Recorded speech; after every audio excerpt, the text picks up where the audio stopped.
E vamos lá para a gravação da 20ª parte da leitura do livro As Armas da Persuasão. Desde já, se inscreva no canal, deixe o seu like e acompanhe a saga da leitura desse livro, que tá aí a playlist completa disponível para você. A gente já está chegando nas partes finais, do meio para o final dele. Então vamos lá. Com o crescimento e o desenvolvimento das claques, seus praticantes, ofereciam uma variedade de estilos e vantagens.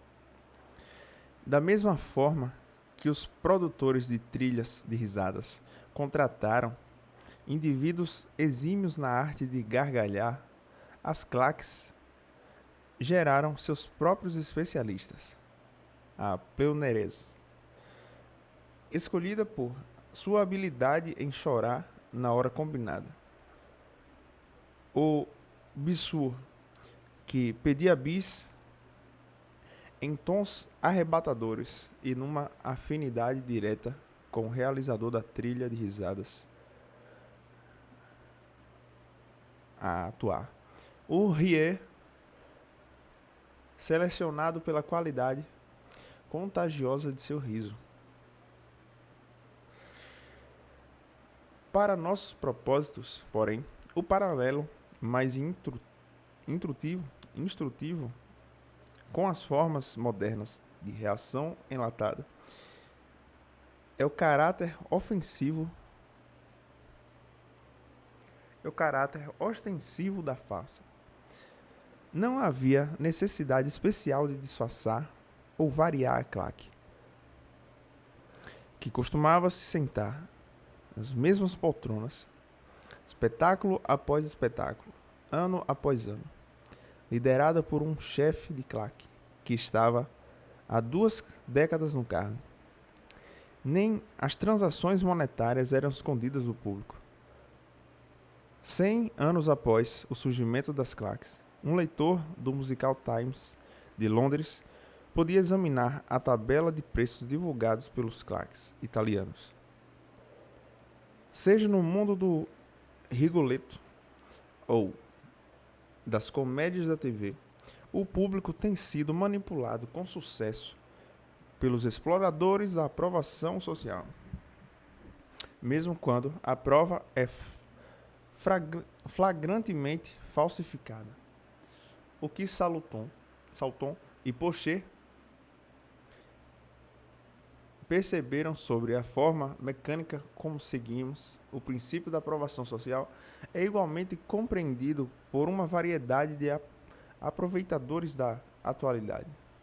Eles não veem necessidades de ocultar a natureza forjada da prova social fornecida.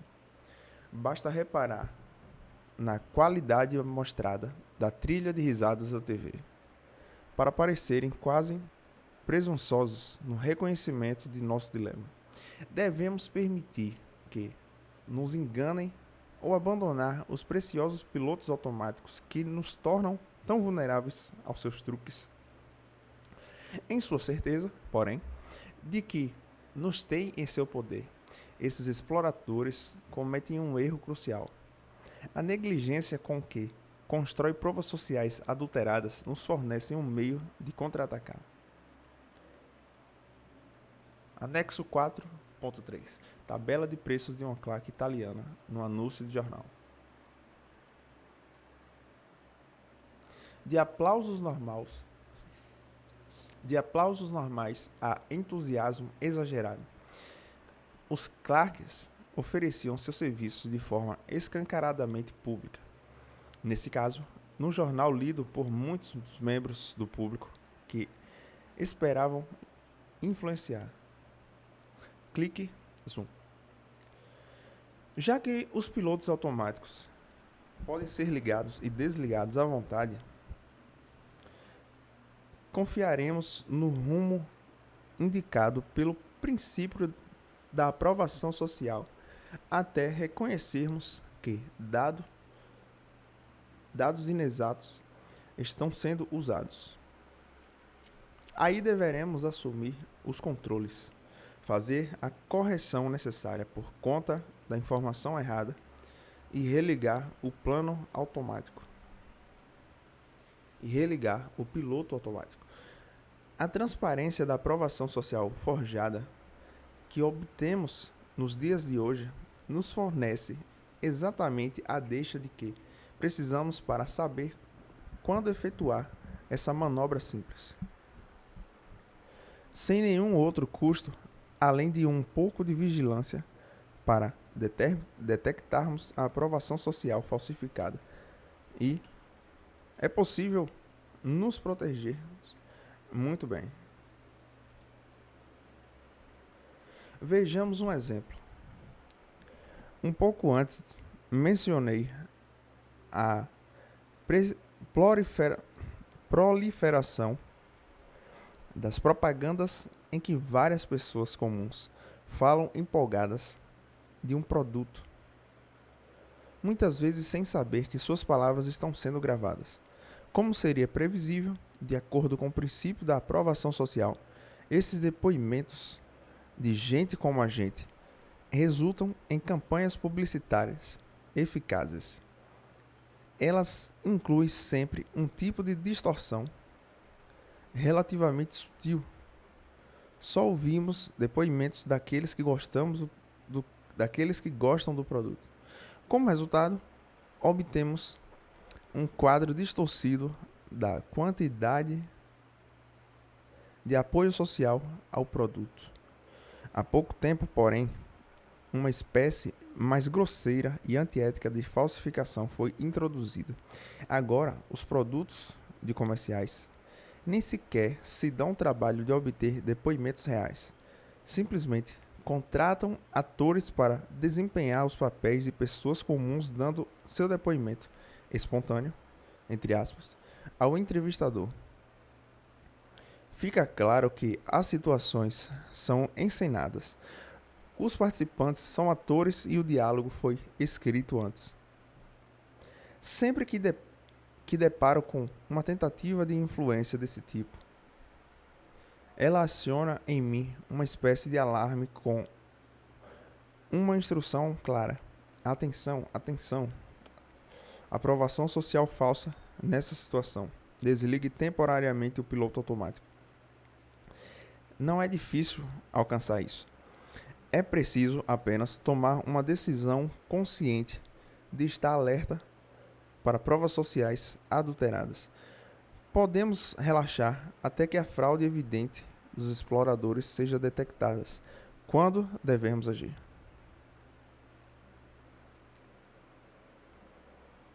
Quando devemos reagir? E reagir de forma contundente. Estou falando sobre mais do que simplesmente ignorar a informação falsa. Embora essa tática defensiva seja necessária, sugiro um contra-ataque agressivo. Sempre que possível, devemos punir aqueles responsáveis por falsificar a aprovação social. Não podemos comprar nenhum produto que apareça em comerciais de entrevistas espontâneas forjadas. Além disso, os fabricantes deveriam receber uma carta explicando nossa reação e recomendando que deixasse de usar a agência publicitária que produziu uma apresentação tão enganadora de seu produto.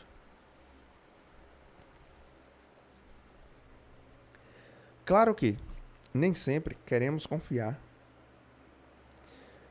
nas ações dos outros para direcionar a nossa conduta, sobretudo numa situação suficientemente importante para justificar nossa investigação pessoal dos prós e contras, ou em que sejamos especialistas, mas é bom contar com o comportamento alheio como uma fonte de informações válidas numa ampla variedade de cenários.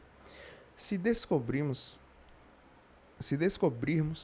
que não podemos confiar nessas informações porque foram adulteradas por alguém, devemos estar prontos para contra-atacar. Em casos como esse, me sinto motivado por mais do que uma aversão por ser enganado. Fico furioso com a ideia de estar sendo encurralado de forma inaceitável por pessoas usando contra mim uma das minhas proteções contra a sobrecarga de decisões da vida moderna. E me sinto um justiceiro ao partir para o ataque. Fique ligado, pessoal. Os consumidores de Marte vêm aí.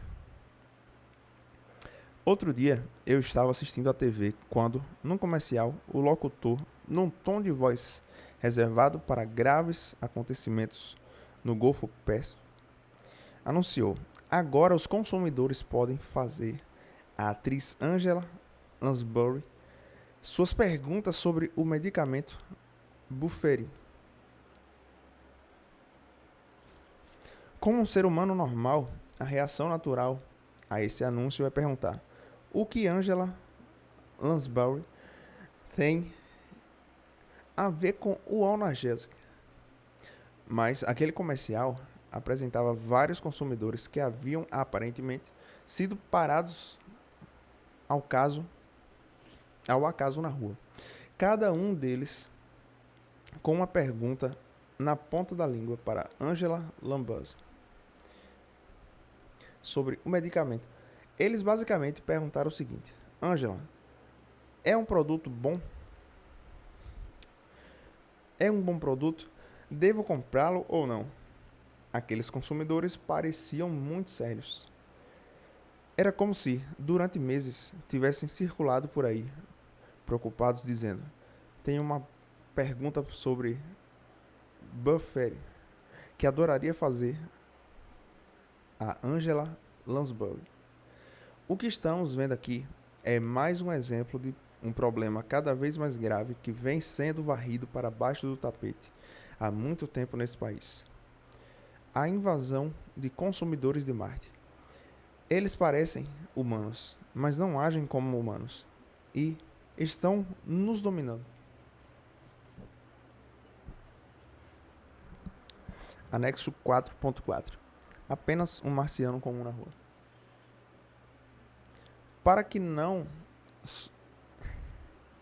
Parece que não sou o único a perceber o número de depoimentos espontâneos, entre aspas, claramente forjado hoje em dia.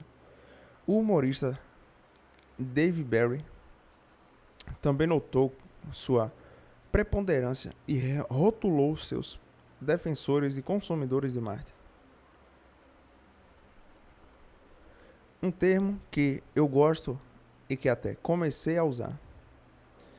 Ajuda a me lembrar de que, no tocante aos meus hábitos de consumo, eu deveria ignorar os gostos desses indivíduos que, afinal, vêm de um planeta diferente do meu. Erguendo o olhar. Além dos momentos em que a aprovação social é deliberadamente falsificada, existe outro momento em que esse princípio tende a nos levar na direção errada. Um erro inocente e natural produzirá uma aprovação social com efeito de bola de neve, impedindo-nos a decisão incorreta. Impelindo-nos à decisão incorreta. O fenômeno da ignorância pluralista, quando ninguém numa emergência vê motivos de alarme, é um exemplo desse processo. Depoimento do leitor 4.3 de um executivo de marketing da América do Sul. Trabalho com marketing e seu livro me ajudou a ver como certos tipos de técnicas funcionam. Ao ler o capítulo sobre aprovação social, reconheci um exemplo interessante. Aqui no Equador, você pode contratar uma pessoa ou grupos de pessoas, consistindo tradicionalmente em mulheres, para ir ao funeral de um membro da família ou de um amigo. A função desses indivíduos é chorar enquanto o defunto está sendo enterrado, induzindo, é claro, outros a começarem a chorar também. Esse trabalho era bem popular há alguns anos atrás, e as pessoas conhecidas por alguém por atuarem nesse recebiam o nome de lloronas ou choronas. Nota do autor. Podemos ver como, em diferentes épocas e diferentes culturas, vem sendo possível se beneficiar da aprovação social forjada, mesmo quando a prova foi abertamente forjada. Essa possibilidade avançou agora na era digital por meio de vozes geradas por computador empregados por muitos comerciantes modernos. Um estudo mostrou que pessoas que ouviam 5 resenhas de um livro positivas de clientes reais da Amazon se tornavam bem mais favoráveis à obra se as resenhas fossem faladas por cinco vozes sintetizadas diferentes do que se ouvissem aquelas 5 resenhas de uma vez só sintetizada.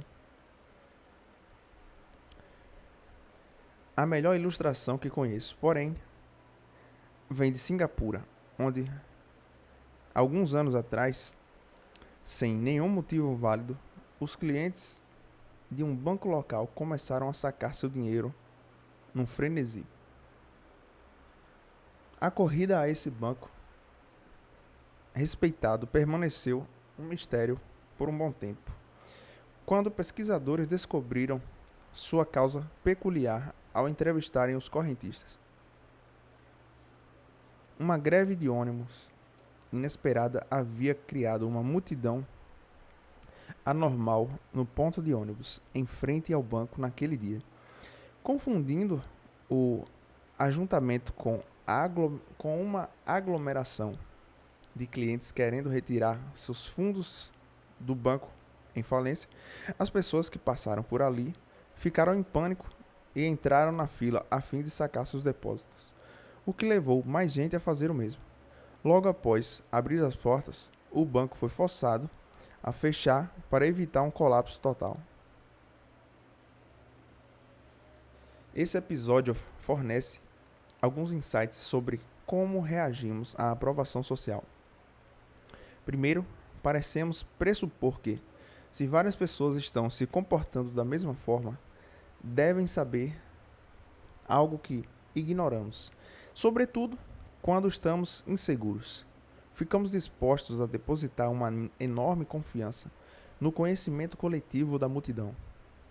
Segundo, com frequência a multidão está equivocada, porque seus membros não estão agindo com base em qualquer informação superior, mas reagindo também ao princípio da aprovação social. Existe uma lição aqui. Jamais se deve confiar plenamente num dispositivo de piloto automático, como a aprovação social. Mesmo que nenhum sabotador tenha inserido informações erradas no mecanismo, o dispositivo pode, às vezes, falhar por si mesmo. Precisamos verificar a máquina de vez em quando para nos certificarmos de que não está fora de sintonia com as outras fontes de dados naquela situação. Os fatos objetivos, nossas experiências anteriores ou nossos julgamentos. Infelizmente, essa precaução não requer muito esforço nem tempo excessivo. Felizmente, essa precaução não requer muito esforço nem tempo excessivo. Basta uma rápida olhada à nossa volta. As consequências da dependência cega da aprovação social podem ser assustadoras.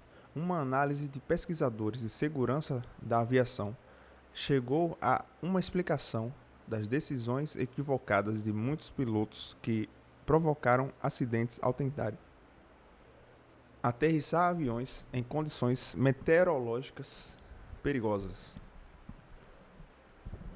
Os pilotos não haviam se concentrado suficientemente nos dados físicos crescentes que recomendavam cancelar a aterrissagem. Em vez disso, tinham confiado demais na aprovação social crescente a favor de uma tentativa de pousar. O fato de que uma série de aviões havia aterrissado com segurança anteriormente. Certamente, um aviador seguindo uma fila de outras aeronaves faria bem em olhar de vez em quando para o painel de instrumentos e para fora da janela. Da mesma forma, precisamos olhar para cima e ao redor periodicamente, sempre que estivermos presos aos indícios do grupo. Sem aquela selvageria, sem aquela salvaguarda, simples contra a aprovação social equivocada, nossos resultados poderão se assemelhar aos daqueles pilotos desastrados e do Banco de Singapura, o desastre. Depoimento de leitor 4.4 de um ex-funcionário de um hipódromo. Conheci um método de falsificação de aprovação social em proveito próprio quando trabalhei no hipódromo. Para melhorar o rateio e ganhar mais, alguns apostadores induzem o público a apostar em cavalos ruins. As pessoas que apostam em cavalos sabem muito pouco sobre corridas ou estratégias de apostas. Assim, costumam apostar no favorito. Como os quadros de apostas exibem os rateios em tempo real, o público sempre sabe qual é o atual favorito. O sistema, que é um grande apostador, pode usar para alterar o rateio. É bem simples. O sujeito que tem em mente um cavalo com boa chance de vencer. Em seguida, escolhe o cavalo com um rateio grande, digamos 15-1, e sem chance real de vencer. No momento em que começamos a aposta, ele aposta $100 no cavalo inferior, criando um favorito instantâneo cujo rateio no quadro cai de cerca de 2-1. E, então, os elementos da aprovação social começam a funcionar. Pessoas inseguras consultam o quadro de apostas para saber qual é o cavalo favorito dos primeiros apostadores e o imitam. Um efeito de bola de neve ocorre à medida que outras pessoas continuam apostando no favorito. Nesse ponto, o grande apostador pode retornar e apostar alto no seu verdadeiro favorito, que terá um rateio melhor agora que o novo favorito está na frente. Se ganhar, o investimento inicial de $100 será várias vezes recompensado. Vi isso acontecer pessoalmente. Lembro que certa vez uma pessoa apostou $100 num cavalo com rateio de 10-1 antes de um páreo, tornando-o um favorito prematuro. Começaram a circular rumores de que os primeiros apostadores dispunham de informações de que cocheira. Logo em seguida, todos, inclusive eu, estavam apostando naquele cavalo. Ele acabou chegando por último e estava com uma perna machucada. Muitas pessoas perderam rios de dinheiro. No entanto, alguém se deu bem. Jamais saberemos quem. Mas ficou com toda a grana. Ele entendia a teoria da aprovação social. Nota do autor. De novo, podemos ver a aprovação social. É mais marcante quando as pessoas não estão familiarizadas com a situação específica e inseguras. Precisam procurar fora de si sinais de que é a melhor conduta a se seguir. Resumo. O princípio da aprovação social afirma que, em meio importante que as pessoas usam para decidir em que acreditar ou como agir numa situação é observar em que as outras pessoas estão acreditando ou se fazendo. Poderosos efeitos imitativos foram encontrados entre crianças e adultos em atividades tão diversas quanto decisões de compras, doações para caridade e cura de fobias. O princípio da aprovação social pode ser usado para estimular o consentimento de uma pessoa a um pedido, informando-se a ela de que vários outros indivíduos, quanto mais melhor, estão concordando ou já concordaram com aquela situação. A aprovação social é mais influente sobre duas condições. A primeira é a incerteza. Quando as pessoas estão inseguras ou em situações ou a situação é ambígua, elas têm a maior tendência a prestar atenção nas ações dos outros e aceitá-las como corretas. Em situações ambíguas, por exemplo, as decisões dos transeuntes de ajudar são mais influenciadas pelas ações dos demais do que quando a situação é uma emergência clara. A segunda condição sobre a qual a aprovação social é mais influente é a semelhança. As estatísticas de suicídios compiladas pelo psicólogo David Phillips mostram claramente que as pessoas estão mais inclinadas a seguir a liderança de outras pessoas semelhantes. Essas estatísticas indicam que, após casos de suicídio amplamente divulgados, outros indivíduos atormentados, semelhantes à primeira vítima, decidem se matar. Uma análise do incidente de suicídios em massa de Jonestown, na Guiana, sugere que o líder do grupo, o reverendo Jim Jones, explorou os fatores da incerteza e da semelhança para induzir uma reação do tipo rebanho na maioria dos adeptos da seita.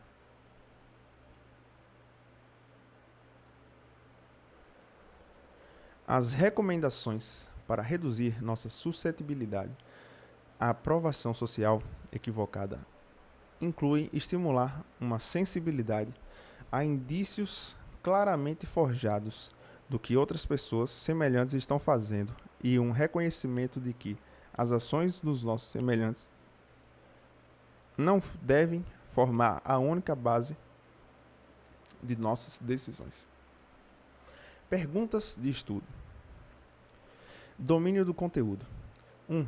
Descreva o princípio da aprovação social e como ele pode explicar o efeito do riso enlatado sobre a reação de um público ao material humorístico. 2. No estudo de Festinger, Hicks e Schwartz do culto sobre o fim do mundo, os membros do grupo se esforçaram para conquistar novos adeptos somente depois de suas previsões apocalípticas se mostrarem falsas. Por quê? 3. Quais dois fatores maximizam a influência de aprovação social sobre o indivíduo?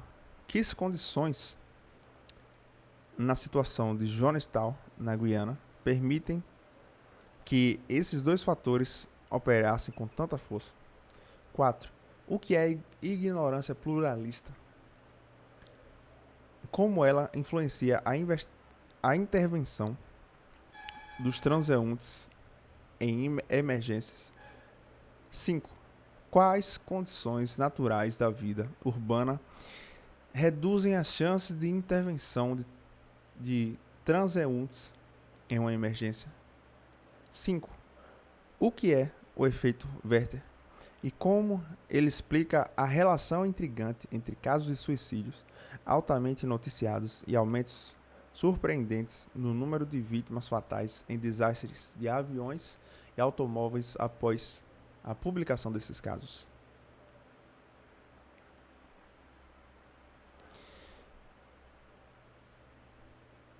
Pensamento crítico. Já chegou o momento aqui de finalizar essa parte, mas como a gente já está no finalzinho do capítulo, eu vou terminar aqui, terminar a leitura dele. Enfim, pensamento crítico. 1. Se você tivesse que dar uma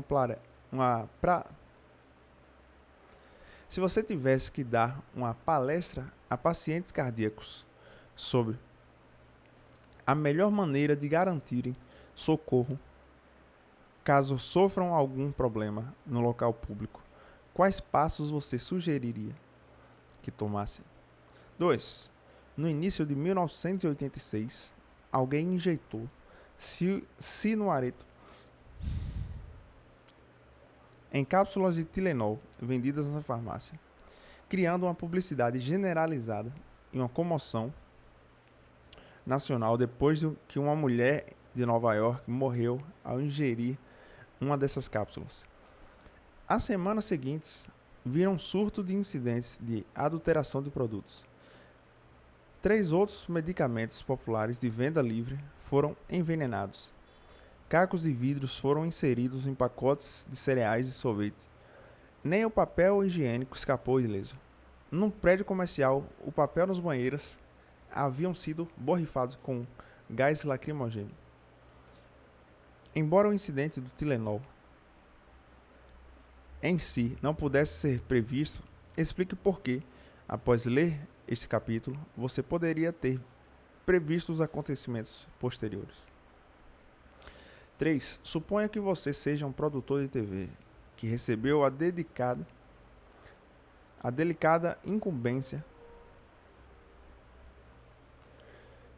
de criar uma série de programas de serviço público para reduzir os suicídios entre adolescentes. Sabendo que as pesquisas sugerem que programações anteriores podem ter inadvertidamente aumentado esses casos por meio de princípios de aprovação social, como você usaria o mesmo princípio para que seus programas reduzissem o problema entre os telespectadores? Quem você entrevistaria? Entre os entrevistados estariam adolescentes atormentados? Que perguntas você faria? 4. Descreva uma situação do seu passado em que você tenha sido induzido a consentimento por alguém que manipulou o princípio da aprovação social. Como você enfrentaria uma situação semelhante hoje?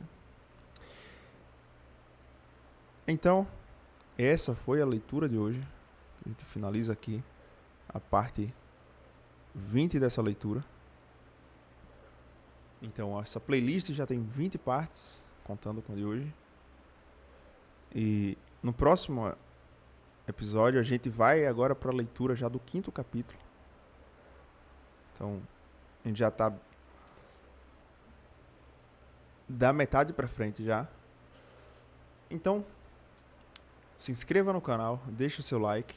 E além de tudo, eu lhe convido a conhecer o nosso projeto Crescente Constante, que esse canal aqui faz parte também. Então, lhe convido a conhecer o canal principal, Crescente Constante, que tem diversos vídeos relacionados a desenvolvimento pessoal, a evolução e tudo que abrange esse universo maravilhoso. Além de tudo, tem também o nosso blog, crescenteconstante.com, com diversos artigos, cursos, e-books que com certeza farão muita diferença na vida de quem quer evoluir. Então, até o próximo episódio.